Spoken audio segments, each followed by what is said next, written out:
Anaknya bawa kertas infak sekolah, ibu ayah infak sekolah, nanti aja nak.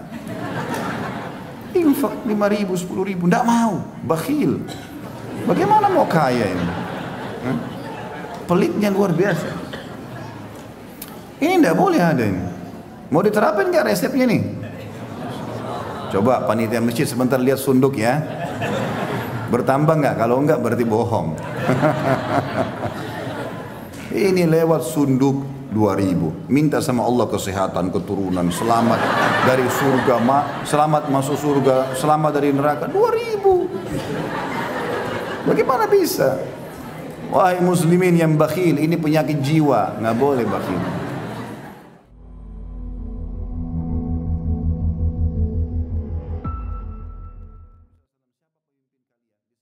Tetangga ini teman-teman punya hak yang sangat besar dalam agama kita.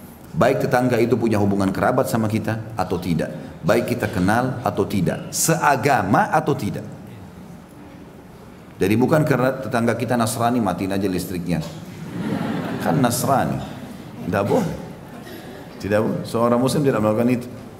Bahkan perbuatan buruk tetangga kalau kita bersabar dengannya pahalanya besar. Nabi SAW di Mekah itu tinggal di rumahnya Khadijah. Khadijah tinggal di komplek elitnya. Kayak mungkin kita di Jakarta di Menteng, di Mekah. Sebelahnya itu toko-toko Mekah, Abu Jahal, Abu Lahab, orang-orang kayanya Mekah semua. Nabi SAW kalau mau keluar pagi, itu mereka sepakat semua orang-orang kafir ini sampahnya ditaruh di pintu rumah. Sampah kotoran semua ditaruh di situ banyak. Dan tidak ada celah untuk jalan kecuali harus menginjak kotoran itu karena terlalu banyak. Tapi Nabi SAW keluar melihat sambil senyum. Dikumpul oleh Nabi SAW sampah itu. Dan mereka lihat ini, orang-orang kafir ini lihat, dikumpul. Lalu beliau hadap kepada mereka mengatakan, beginikah kalian bermuamalah dengan tetangga? Akhlak yang bagus sekali. Kalau antum gimana? Pas tetangga taruh sampah, ini orang gak tahu diri. Ini, itu, segala macam.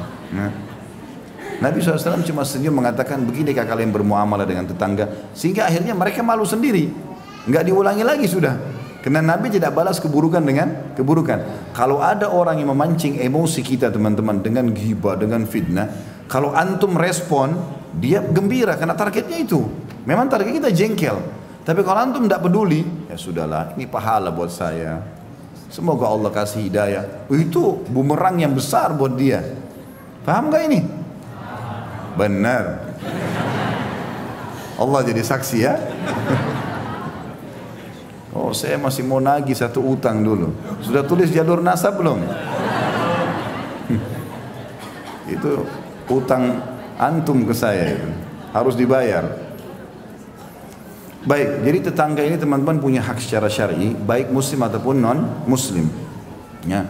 Muamalah yang baik dengan mereka itu sampai dalam hadits ini kata Nabi SAW, Jibril setiap kali datang ketemu aku, setiap ketemu selalu mewasiatkan, hai Muhammad sampaikan ke umatmu berbuat baik sama tetangga. Terus saja Jibril mengatakan sampai saya kira akan keluar hukum nanti tetangga dapat warisan.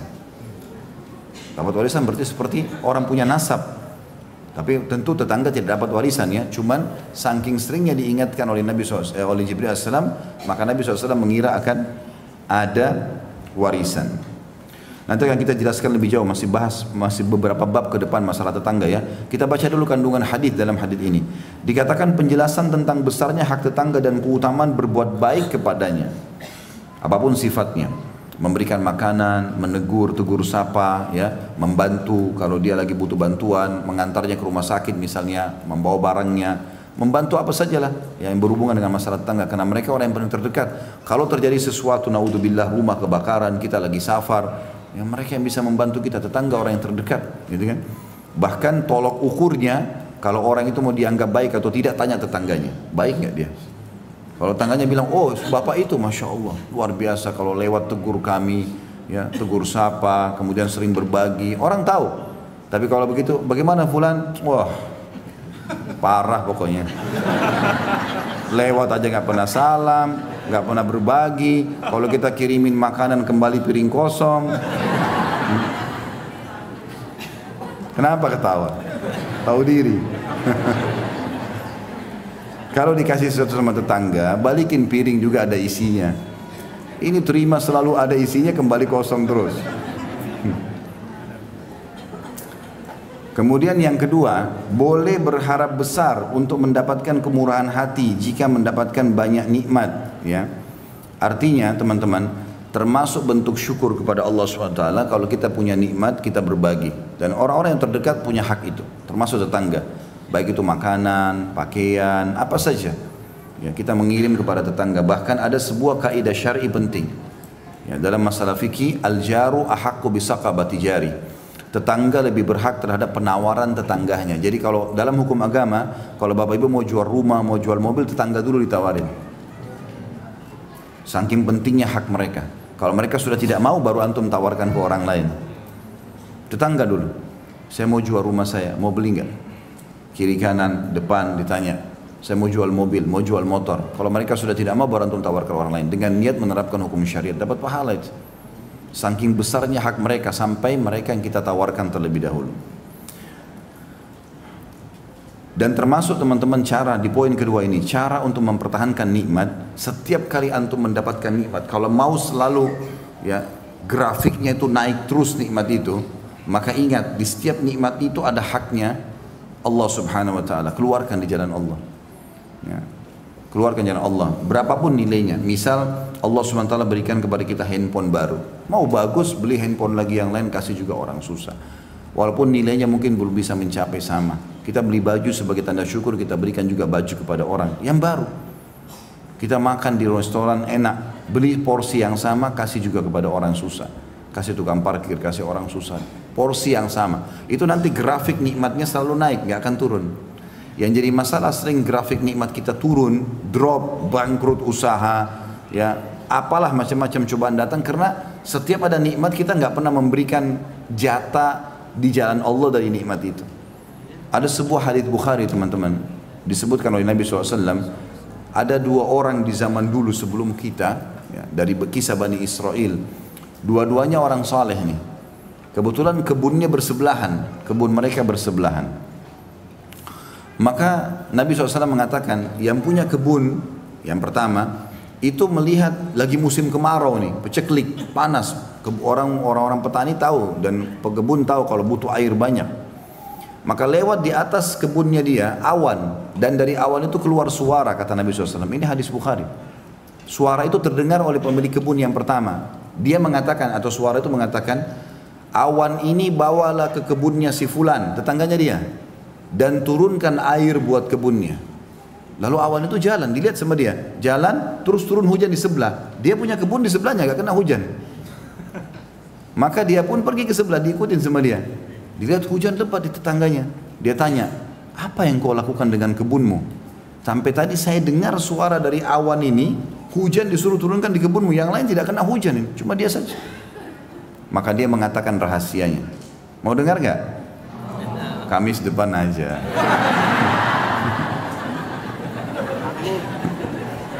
Saya mau sampaikan sekarang tapi diamalkan.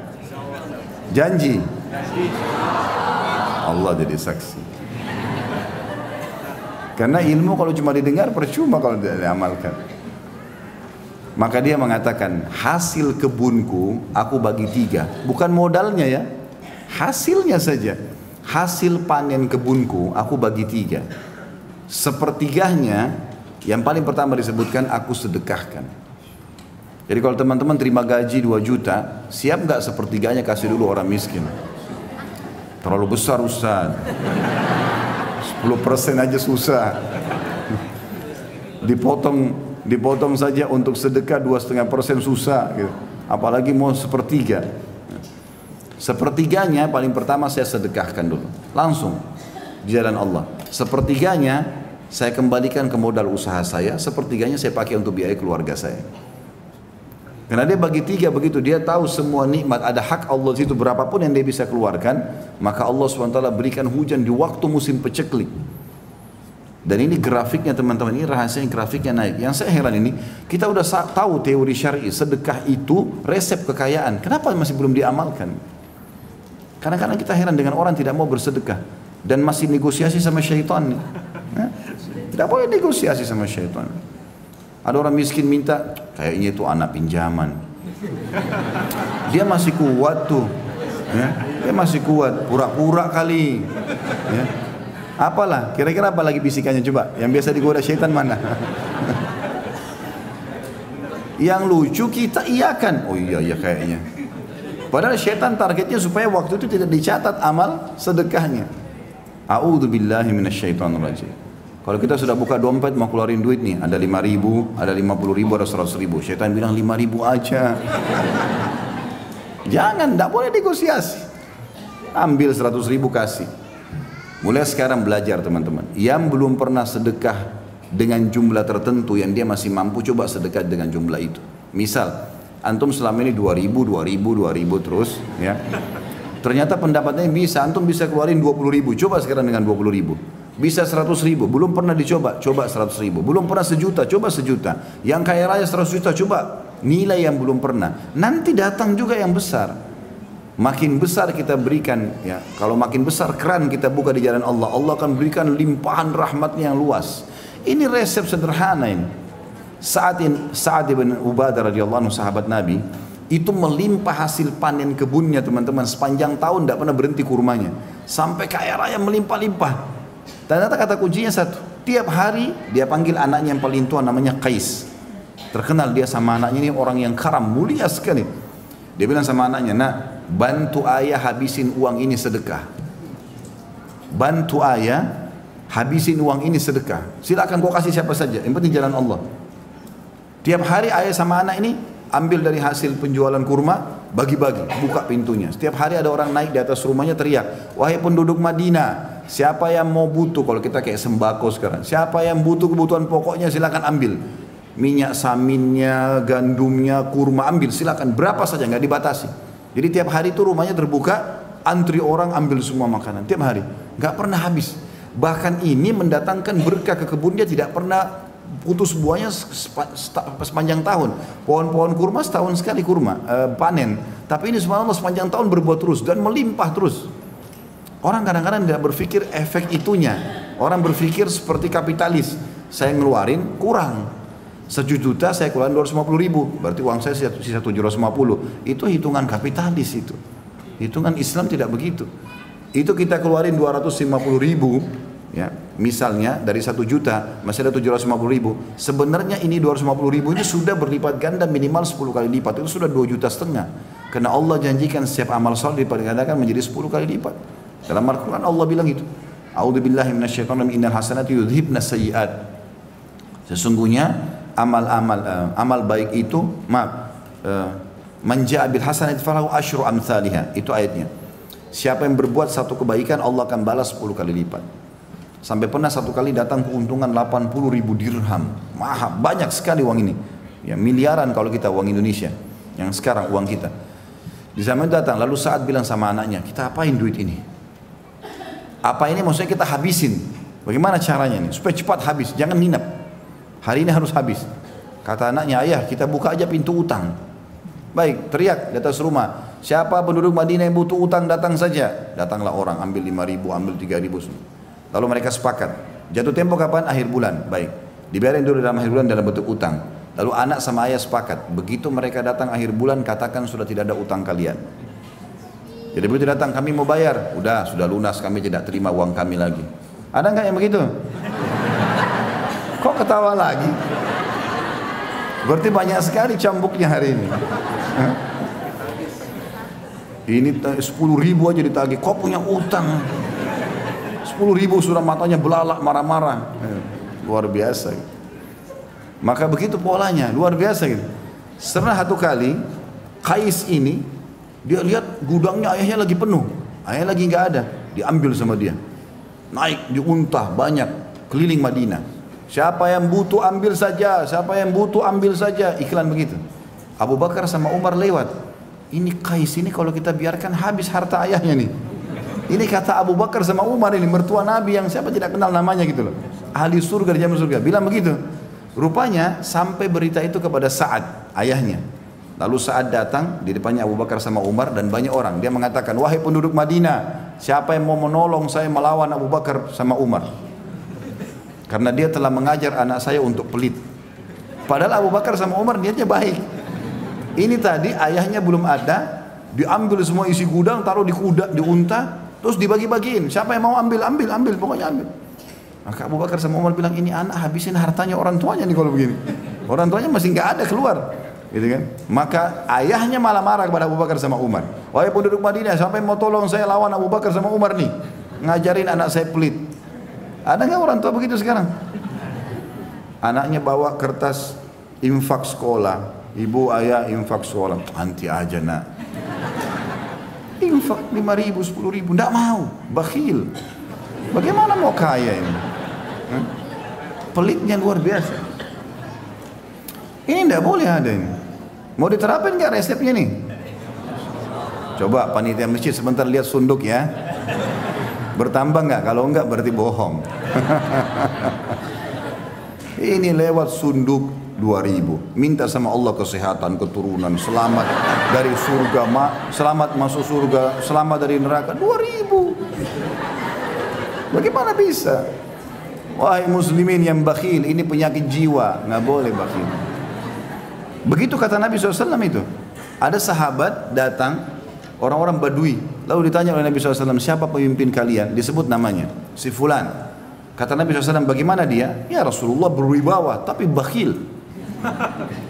Perhitungan sekali, kepala suku tapi perhitungan, tidak loyal sama warganya gitu. Lalu kata Nabi SAW, penyakit apa yang lebih berat daripada bukhul? Penyakit jiwa itu. Bakhil, ada orang bakhil sama dirinya sendiri. Kopiahnya sudah sobek nggak diganti. Mau kena 2 tahun, kotor nggak dicuci. Kenapa ini? Sejadah robek-robek, kenapa? Masjid dekat rumah rusak, nggak ada andilnya sama sekali. Dirinya sendiri dia bakhil. Ada orang begitu. Pergi umrah mampu, cari travel yang paling murah. Biar jauh dari Masjid Haram. Kenapa? Diri sendiri bakhil. Kalau belum beli bisnis kelas, pakai hotel bintang 5, bayar, Allah ganti. Allah ganti, sudah ibadahnya enak, hotel bintang 5, busnya bagus, bisnis kelas diganti lagi lipat-lipat. Kenapa bakhil? Benar nggak ini? Allah jadi saksi loh. Saya udah sampaikan. Ilmu harus diterapkan. Jadi resep sederhana ini harus diamalkan. Nikmat kalau mau grafiknya naik, sering bersedekah. Ini resep luar biasa ini.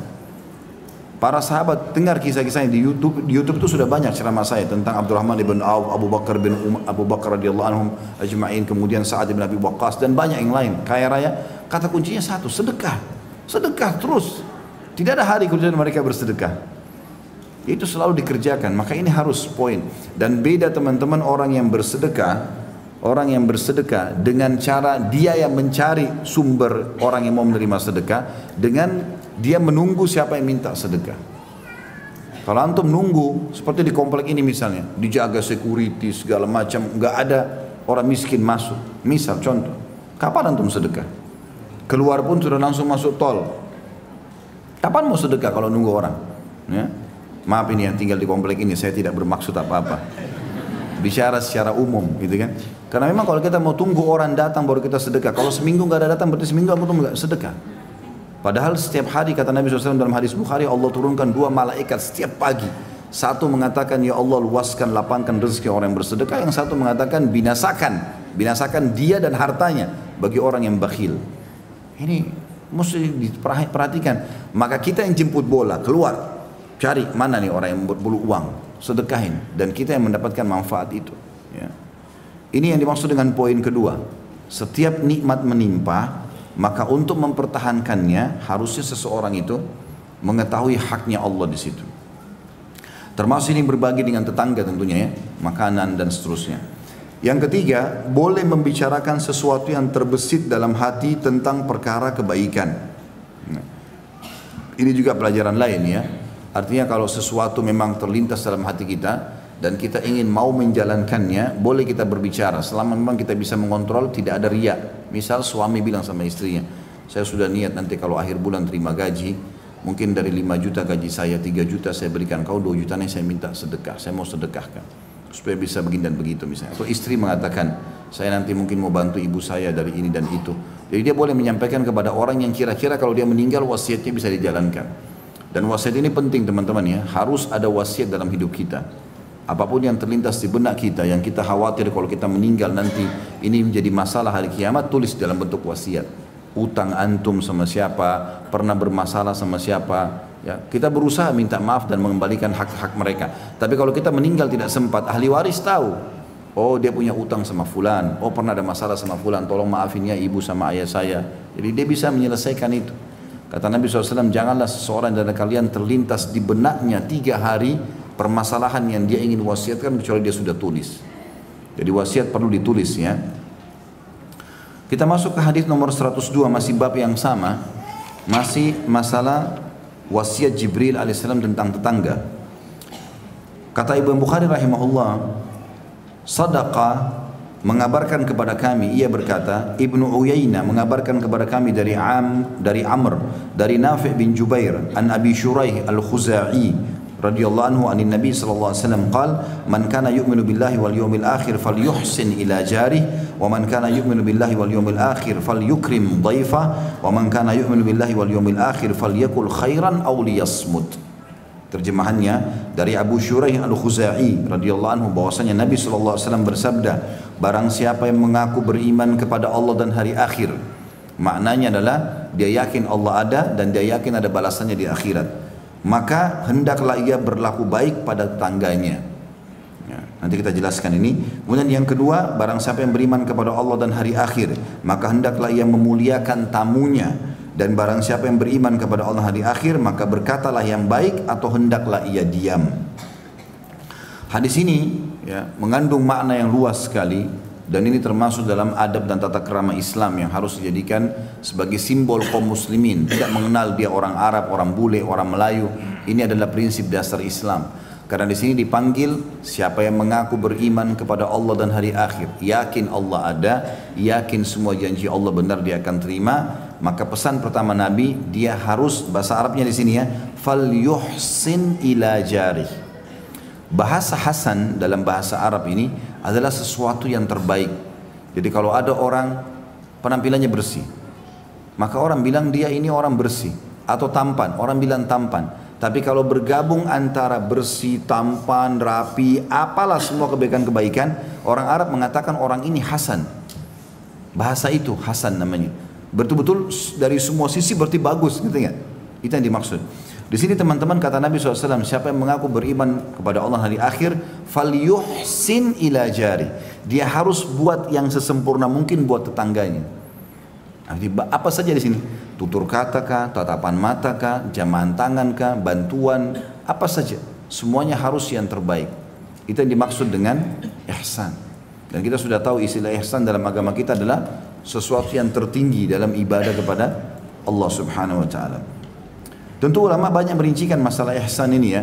Yang mereka rincikan yang adalah tutur kata pada saat yang santun pada saat bertemu, sabar pada saat diganggu oleh tetangganya, kemudian dia membantu memperbaiki apa sajalah ya, yang berhubungan dengan kebutuhan tetangganya dia penuhi. Ini semua masuk dalam masalah pembuat baik ini.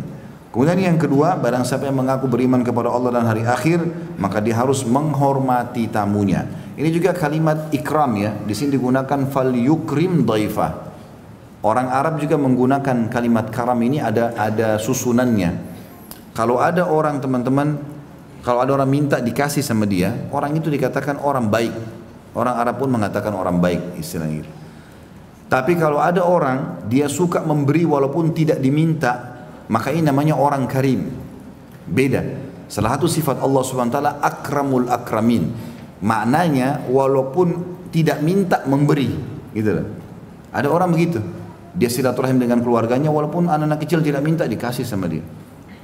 Walaupun ada kakaknya misalnya punya kemampuan tapi dia datang dikasih uang sama dia, dibawain hadiah apa. Ada orang karam namanya. Ya, punya kemuliaan jiwa memang, suka sekali memberi. Maka di sini Nabi SAW mengatakan siapa yang mengaku beriman kepada Allah dan hari akhir, dia harus mengikram tamunya. Ya. Jadi teman-teman hindari ini ya sifat bakhil. Kita kembali ke bakhil tadi.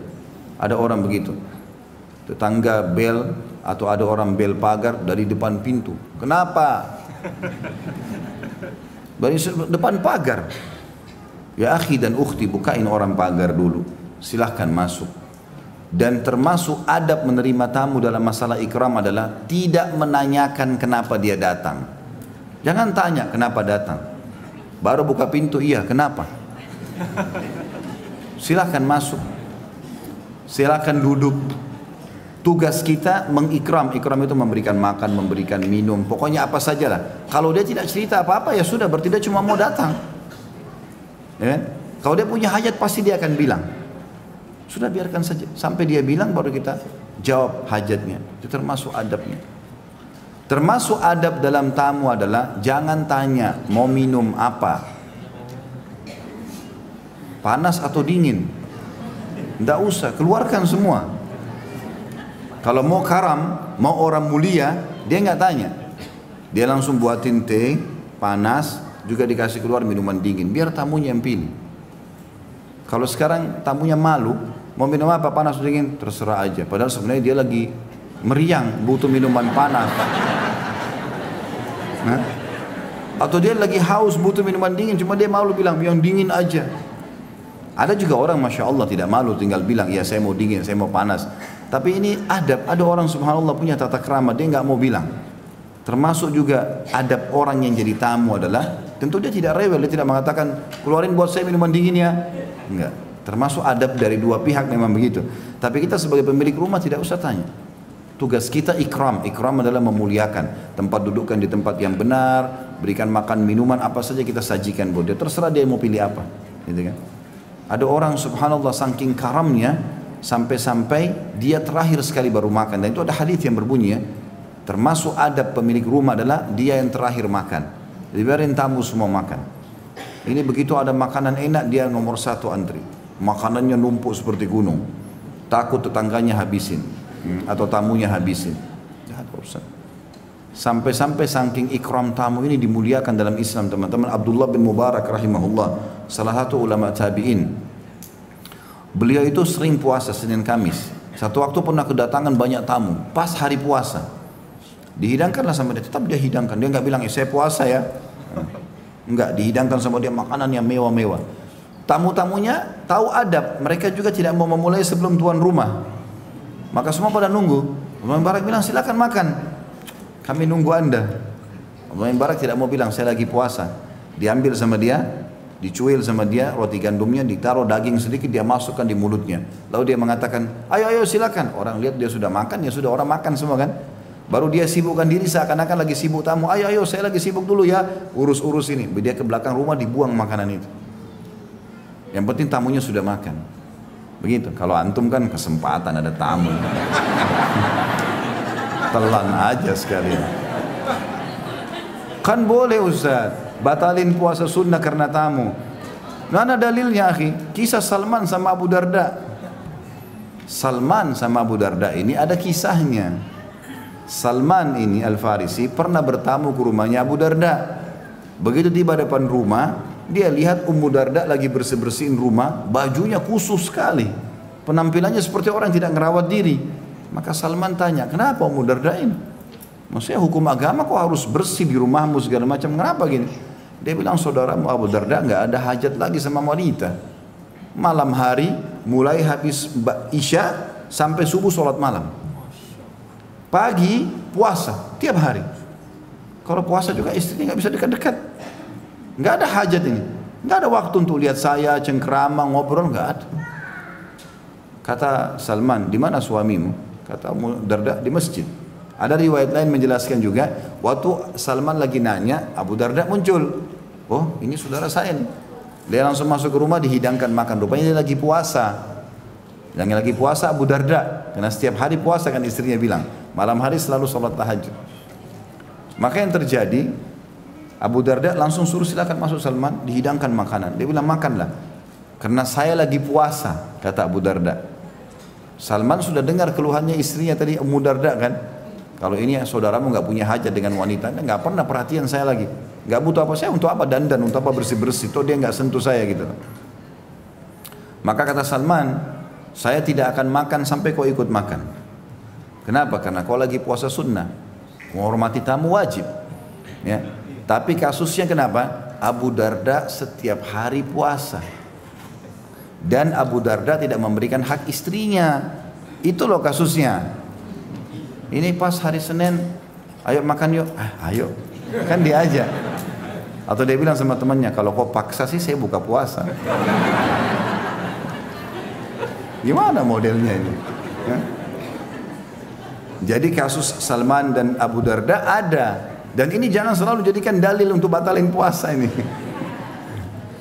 Maka akhirnya Salman Abu Darda makan karena hormati tamu kan.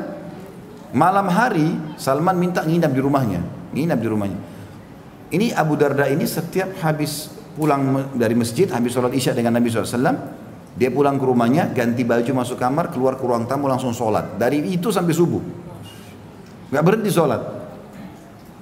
Jadi malam itu kan kalau dalam Islam dibagi 3 ya, makanya ada istilah sepertiga malam terakhir ya. Jadi mulai maghrib, ikhwan dan akhwat sekalian, sampai subuh itu dibagi 3. Kalau misalnya 12 jam, berarti 4 jam, 4 jam, 4 jam. 4 jam pertama, dari maghrib sampai 4 jam itu dianggap sepertiga pertama, sepertiga kedua, sepertiga ketiga. Nah, sepertiga akhir itu yang Allah turun ke langit bumi. Gitu. Jadi kita membagi malam jadi 3 bagian. Rupanya, Salman sudah nunggu di ruang tamu. Abu Darda keluar mau sholat. Ditanya oleh Salman, kenapa kamu keluar? Saya mau sholat, tidur dulu. Suruh kasih haknya untuk dia tidur, istrinya juga punya hak. 1/2 malam, keluar lagi Abu Darda. Salman tanya, mau ngapain? Mau sholat, tidur dulu. Dijaga sama Salman. Semalam suntuk. Begitu 1/3 malam, dia keluar, kata Salman, sholat sesukamu. Dalam riwayat lain dikatakan mereka sholat berdua.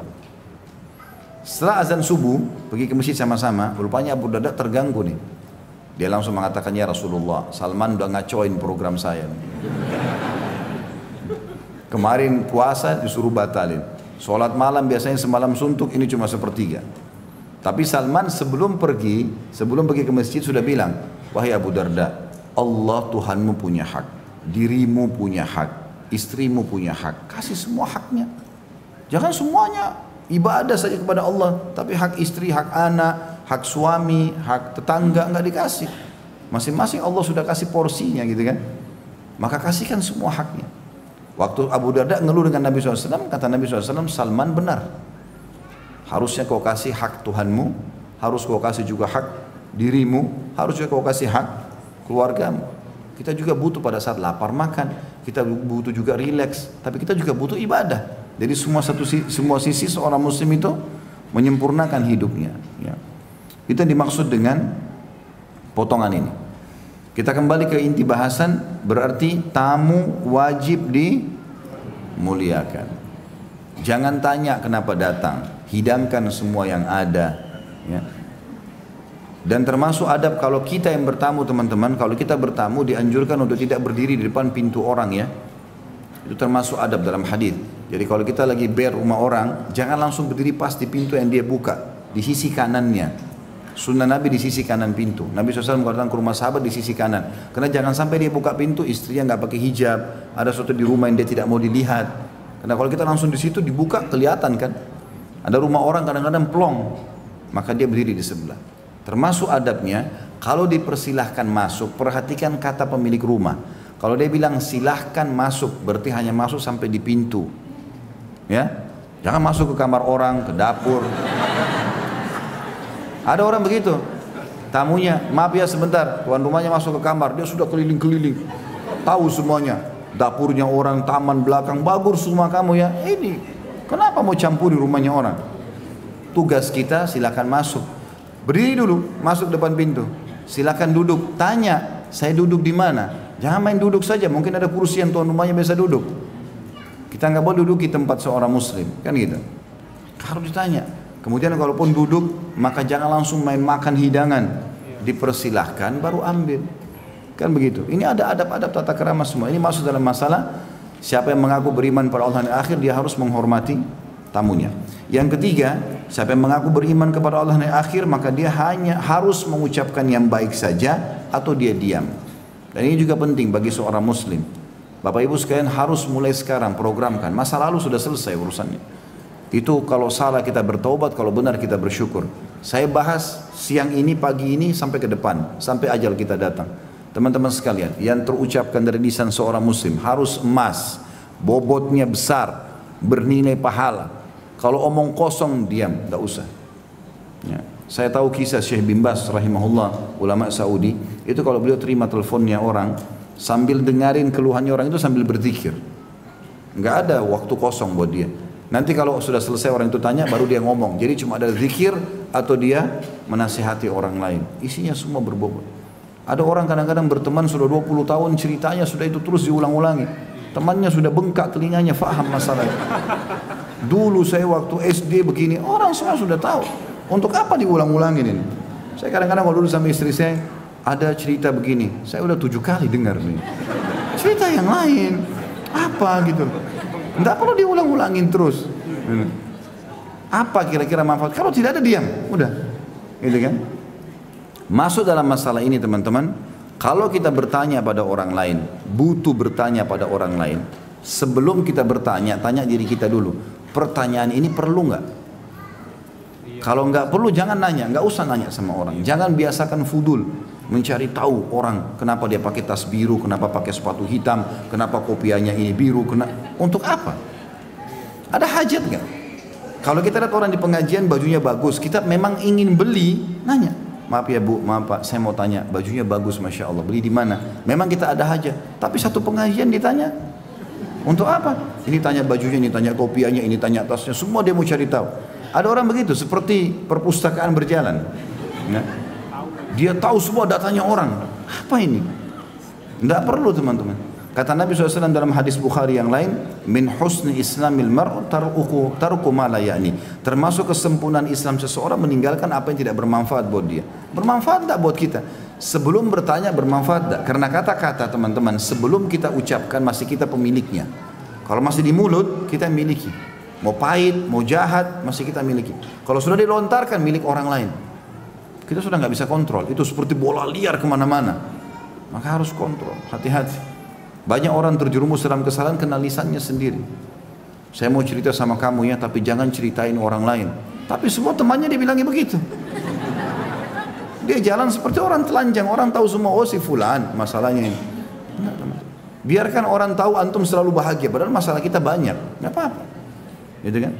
Konsep dasar seorang muslim, kalau curhat, berkeluh kesah sampai meluap-luap, itu kepada Allah. Wudu, sujud, ya Allah saya sakit sembuhkan, ya Allah si fulan sakit di saya, ya Allah begini dan begitu, keluhkan pada Allah. Kalau manusia hanya konsultasi, itu pun pada ahlinya. Sakit sama dokter, butuh agama sama ustadz, itu saja. Konsultasi, tahu konsultasi itu gimana? Saya sakit kepala, obatnya apa dok? Itu konsultasi. Dok saya mau cerita dulu ya, 3 hari yang lalu begini begitu, wah panjang ini, sama dokternya diusir nanti. Ini pasien apa ini cerita panjang lebar? Ada juga orang begitu bertanya, saya kadang-kadang dulu waktu saya masih sebarin nomor saya, pernah tersebar 15.000 WA masuk, saya nggak bisa jawab lagi, jawab 10 masuk 100. Ya. Sekarang sudah saya rahasiakan nomor saya. Karena ini tidak bisa ditanggulangi sudah semuanya. Subhanallah, ada orang datang bertanya di WA, Ustaz tolong jelaskan berikut dalil-dalilnya ya, hukumnya 1, 2, 3. Saya seperti orang kuliah ini, lagi dites. Ya akhi dan ukhti, hukum tanya, konsultasi, suami saya ucapin kalimat cerai jatuh nggak? Selesai. Istri saya ajak berhubungan tidak mau, hukumnya bagaimana? Atau apa yang harus saya lakukan? Ringkas saja, itu konsultasi. Curhat nggak boleh kepada Allah SWT. Orang yang kita ajak curhat teman-teman cuma 2 keadaannya, teman atau lawan. Kalau dia teman dia sedih, kalau dia lawan dia gembira. Untungnya apa kira-kira? Nggak ada untungnya buat kita kan? Nggak ada untungnya. Coba ambil kaidah penting itu, gitu kan? Makanya makna hadis ini penting. Orang mukmin itu beriman pada Allah di akhir, dia cuma mengucapkan yang baik. Penting nggak bertanya? Sama juga kalau kita ditanya orang, jawab sesuai dengan kadar pertanyaan saja. Mau kemana? Mau ke masjid. Cukup. Tidak usah jelaskan alamatnya di mana, mau apa, nggak perlu. Karena dia tanya mau kemana. Kalau dia hajat lagi ada, dia bilang untuk apa ke masjid? Untuk pengajian. Jawab sesuai dengan itu. Karena kadang-kadang teman-teman kita benar nih, tapi kena terlalu panjang jawabannya jadi salah. 1 benar 9 salah. Iya, begitu kan biasa terjadi kan? Makanya jawab yang penting saja. Sudah makan? Belum. Selesai. Mau makan? Iya. Kalau orang tanya sudah makan, iya memang saya belum makan 2 hari nih. Untuk mau makan, iya mau. Lapar, iya lapar. Sudah. Dan di sini tidak, orang Muslim itu tidak boleh ada kebohongan dalam hidupnya ya. Ada sebuah hadis, ada bahasan para ulama, kalau ada orang lapar, ditanya misal, kamu lapar? Enggak, dia bilang bohong itu, enggak boleh. Antum bilang, iya lapar, enggak apa-apa, bukan aib, gitu kan? Tapi kita tidak minta apa-apa. Mau saya hidangkan makan? Ya sudah silahkan, enggak apa-apa. Orang Muslim zahirnya yang kelihatan sama dalamnya sama. Enggak ada samar-samar bagi seorang Muslim. Halal jelas, haram jelas, suka atau enggak suka clear. Ini samar-samar, enggak jelas semua hidupnya. Biar pakai baju pun enggak jelas. Warnanya enggak jelas, hidupnya enggak jelas, ngomongnya enggak jelas. Nih, orang beriman enggak ada, karena dia tahu mana halal, mana haram. Halal dia boleh nikmati, haram dia tinggalkan. Jelas enggak ini? Jelas. Ya Allah, saksikan. Saya udah sampai ini.